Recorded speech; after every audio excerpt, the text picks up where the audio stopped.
বড় পর্দায় অভিনয়ে ফিরছেন সব্যসাচী চৌধুরী। এবার তাকে দেখা যাবে সাধক বামাখ্যাপার চরিত্রে।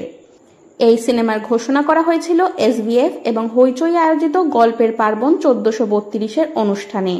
ছবিটির পরিচালনার দায়িত্বে রয়েছেন সায়ন্তন ঘোষাল। জানা যাচ্ছে এই ছবিতে দেবী মা তারার ভূমিকায় অভিনয় করতে দেখা যাবে অভিনেত্রী পায়েল দেকে। এর আগেও ছোট পর্দায় রামপ্রসাদের মা কালীর চরিত্রে অভিনয় করে দর্শকদের প্রশংসা কুড়িয়েছেন তিনি।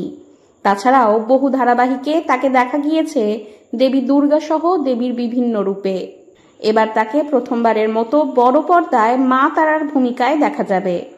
এই প্রসঙ্গে পরিচালক সায়ন্তন ঘোষাল সংবাদ মাধ্যমকে বলেন, পায়েল বিভিন্ন ধারাবাহিকে একাধিকবার দেবী হয়েছেন, ওকে এই বিশেষ ভূমিকায় মানায় ভালো। এছাড়াও ছবিতে সাধক বামাখ্যাপার পিতার ভূমিকায় অভিনয় করবেন সাহেব চট্টোপাধ্যায়। সব্যসাচী চৌধুরী আগে মহাপীর তারাপীঠ ধারাবাহিকের ছোট পর্দায় বামাখ্যাপার চরিত্রে অভিনয় করে দর্শকদের মন জয় করেছিলেন। এই ধারাবাহিকটির সম্প্রচার শেষ হয়েছিল 2022 সালের ফেব্রুয়ারিতে।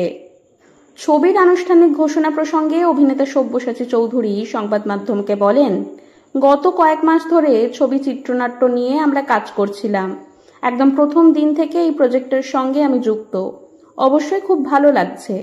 আশা করি খুব তাড়াতাড়ি আমরা ছবিটা নিয়ে দর্শকদের কাছে আসতে পারবো।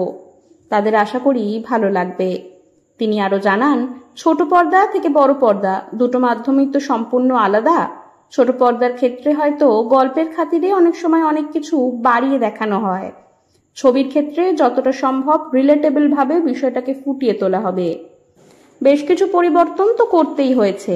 তুলনামূলকভাবে ছবিটির ক্ষেত্রটা একটু কঠিন, কারণ বেশ কিছু জায়গায় চরিত্রটার একটু টোন ডাউন করতে হবে।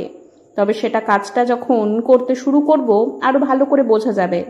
সব মিলিয়ে ছোট পর্দায় সাফল্যের পর এবার বড় পর্দায় সাধক বামাখ্যাপাকে নতুনভাবে তুলে ধরার চেষ্টা করছেন নির্মাতারা।